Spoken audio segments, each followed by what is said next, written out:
Hello, everybody, and welcome to the Flight Podcast. My name is Jacob Shanker. And I'm Andrew Thomas. Shut up and sit down.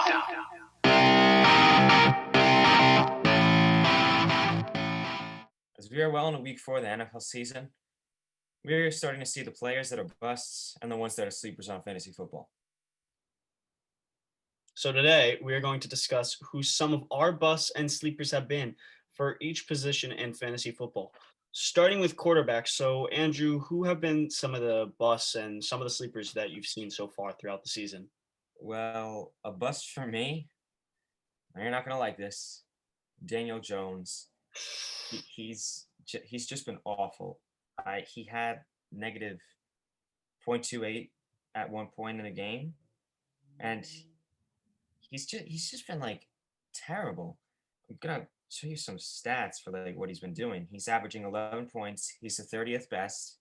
He had one good game, and then he had 7 and 8, and so far he has 2. But 7 and 8 is unacceptable for any quarterback.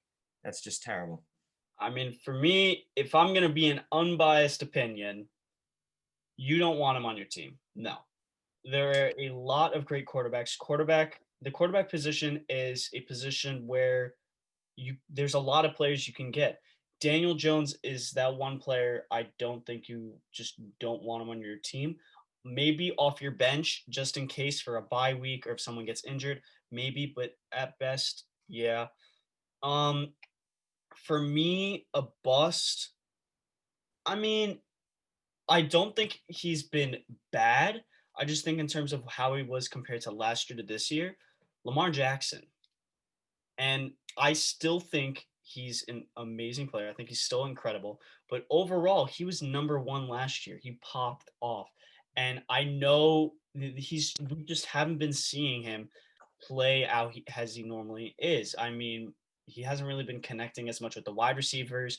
His running, obviously, well, we know he's insane as he had that 50-yard touchdown today with that run. He's still a monster on the run game, but we just haven't been able to see him produce the big numbers like he is last year, where he averaged 27 points last year. Now he's averaging 20, 22. I mean, I definitely think he's still a player that you want to have on your team. He's still a starter type player. But compared to what he's been doing last year, he's not number one. He's not even top 3 in my opinion for fantasy. But I still think he's a remarkable player. So Yeah, well, he's I, my I bust. at first I was surprised that you said Lamar Jackson, and I saw he had a 17-point game and a 14-point game. So Yeah, I mean kind of bad. he had a good game today though. I will say he had a 25-point game. If you had him on your team, that's good because he definitely had that big run. Which I mean, he always does that. He always gets those big rushing plays. But a sleeper that I think a lot of people haven't really been talking about is Jared Goff. He's been one of the leaders for that Rams team into their early success. Well, compared to what they've been doing last year, they've been a much better team on defense, on offense. Jared Goff has been great. Aaron Donald has been great. And we've just been able to see Jared Goff able to connect with Robert Woods, Cooper Kupp, all those players and making the right plays at the right times. Sean McVay has been using that offense really well, and I think he will continue to use that offense really well. He's been averaging 21 points.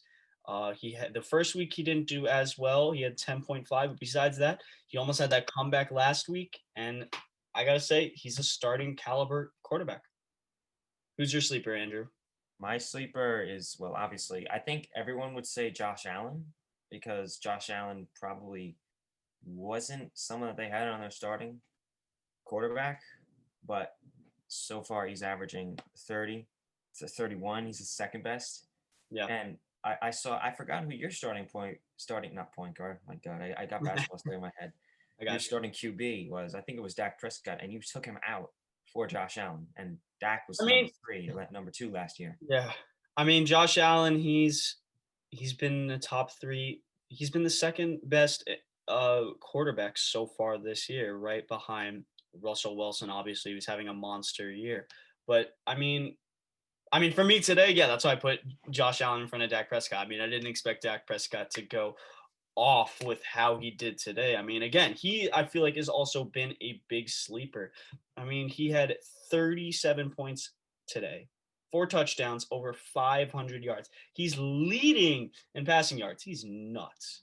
Yeah, that's ridiculous to have 500 passing yards. Yeah, he's insane. So let's head on to running backs. Yep. I already have my bust. I had him on my team, and I'm so upset. Kenyon Drake has been terrible. Yeah. He's just gone downhill. He started with 14, went down to 11, went down to 9, and he had 3 today. That's terrible. I agree with that. I think that one of the reasons why is because Kyler Murray has been he's been a better rusher than him, but also Kyler Murray has been attempting a good amount. Yeah, I mean, I don't know what happened so far this year. I agree with you about Kenyon Drake probably being the biggest bust so far. I mean, the beginning of the year, I was talking about how you want those top 8 running backs, and Kenyon Drake was one of them. Now he's not. I thought he was a sleeper. He's not a player you want to have as your running back RB1, maybe your RB2, but he's just has not been good. Like you said, Kyler Murray's been taking a lot of the rushes. So that's been my bust. I mean, there's no other play I think that have been as big of a bust as him. A sleeper for me is James Robinson. And I think even what he's been able to do so far this year with the Jaguars has been tremendous. He's been a huge help for the Jaguars. He's been great. He's been averaging over 20 points. He has been a RB1 caliber player already, which is crazy. He had a 30-point game, a 21-point game.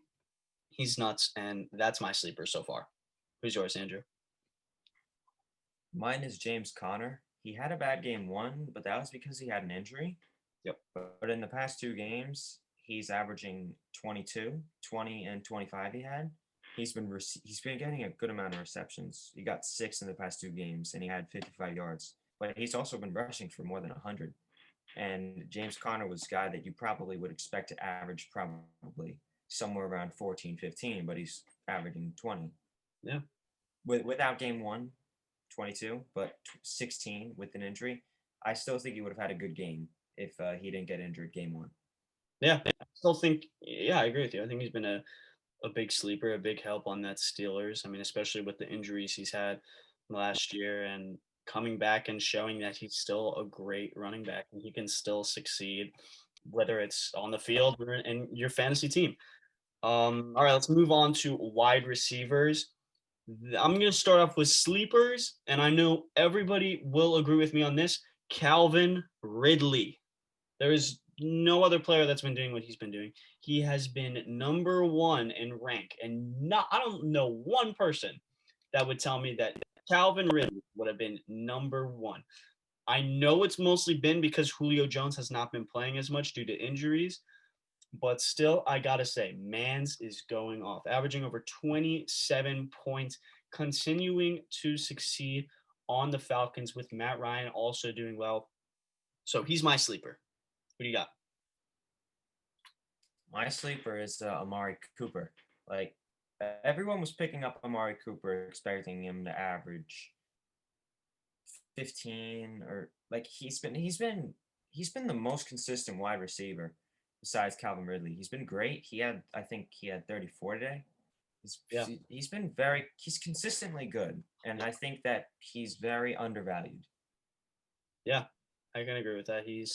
I think he's a more underrated wide receiver than people expect, especially now with Dak Prescott's success. So that's definitely going to help them. But for me, my bust is it's got to be Devontae Parker. I feel like he's been more inconsistent is the word. I mean, there's a couple other players, but I think he's been a bust as well compared to what he's been doing last year because he got a lot of touchdowns last year. But another player also that I think actually thinking about it now is more of a bust, Will Fuller. And he's the number 1 guy in the Texans. You're Deshaun Watson's right-hand man, and you're just not doing well. You're getting 11 over 12 points per game. He had one game where he had zero points. I thought he wasn't on the field, but it turns out he was. I thought he was injured, but he was there. I was like, "Are you serious?" So Yeah, that was god awful. basically what you said. Will Fuller was my bust also. Yeah, Terrible. Like he's 0 points. That's unacceptable, I, especially since you're the number one option. exactly. He's been extremely inconsistent, extremely, and I don't think he's someone you want to have to rely on your team to help you push you through getting the win for that week. All right, let's move on to tight end. So Andrew, who is your sleeper? My sleeper is Noah Fant from the Broncos. He had a good start to the season. He's been mediocre since, but for tight ends, you usually don't expect them to get that many points in comparison to like running backs and wide receivers and QBs. But 19 points, 17 points first two games. He's averaging 13 points and he's number 2 for tight ends. So he's been pretty good. Yeah, I think he's been really good. A big sleeper for me, who I think is a bit more consistent than Noah Fant, is Jonnu Smith. He's been averaging over 16 points per game. He is third in tight ends, but he's had a bit more consistency compared to Noah Fant, where he's had 14, 24, 11. I mean, that's all extremely good for a player for him that nobody expected him to do as well.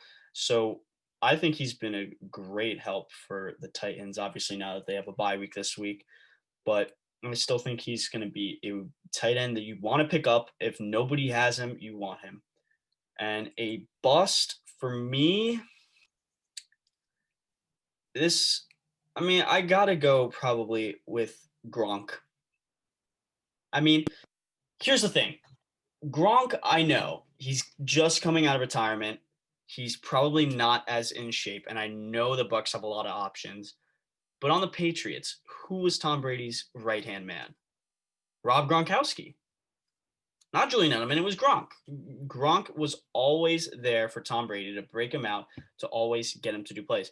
And he just hasn't been showing up so far. I feel like he's not the player you want to even have on your team at all. There's a lot more players that I would want to have. He is ranked 34th in tight ends. He averages 4.6 points per game. So, Yeah, yeah. Gronk has been pretty bad. Like you're expecting him to do really good, like you said, but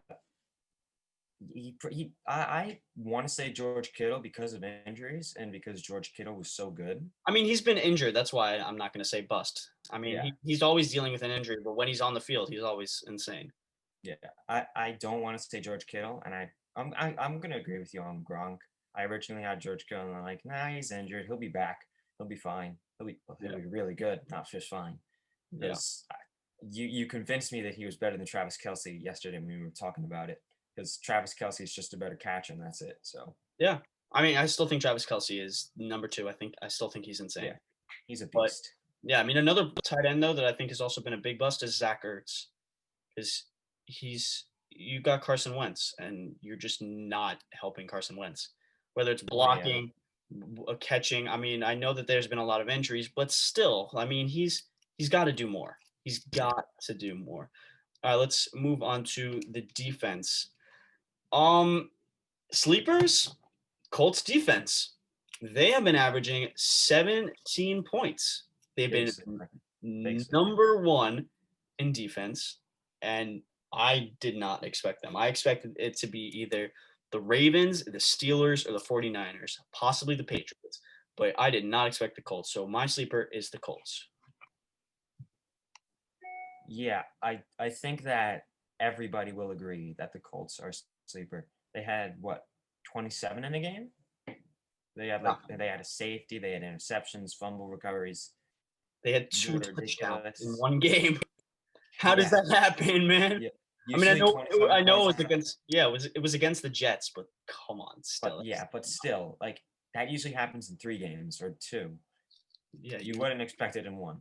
no, not Ridiculous. two touchdowns. I did not expect it to be that bad for the Jets.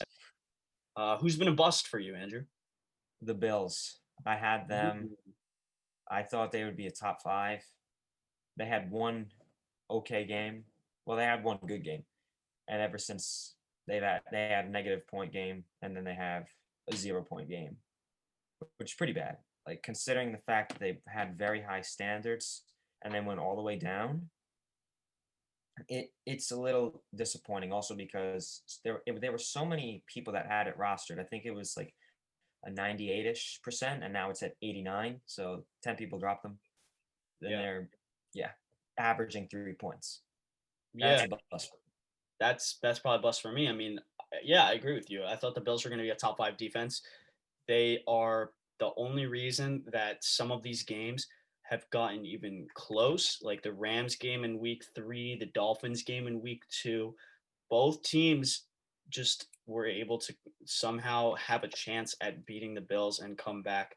And that's all because of the defense. I don't think it's because of Josh Allen and that offense. I think they did a great job. I think it's because of that defense. And they gotta, I don't know what's going on with them. They gotta do what they've been doing last year and figure out what's going on and how to make things work, and hopefully they can do it in the near future. All right. Let's move on to the last position, kicker. Surprise kicker, Steven Kostowski. Yep, I picked him up. He's also mine. Yep. 25 points in a game.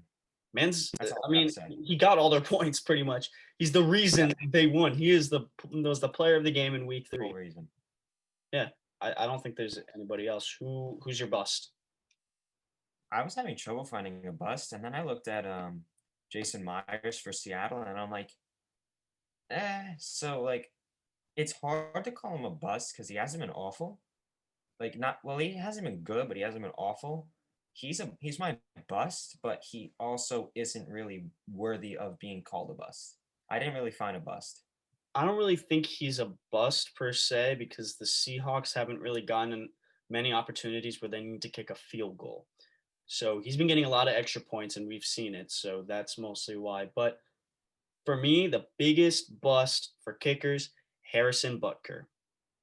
And I know it's a lot of the same with that, where, like I said, with the Seahawks, how the Chiefs have a great offense and they don't need him to do field goals a lot, but they do more than the Seahawks. They have to kick the field goal more than the Seahawks, and he's been missing. He missed today. He had 2 points today, and he missed a field goal. And compared to what he would, I mean, I know he had the week 1 and week 2, he did well. Week 3, not good. Not good. So he's someone I would still watch for, as he's still a remarkable kicker. I mean, I'm not going to say that he's bad. I watched this man hit insane 50-yard field goals, but compared to the other ones right now, he's not been that great. No, not at all. So that's mine.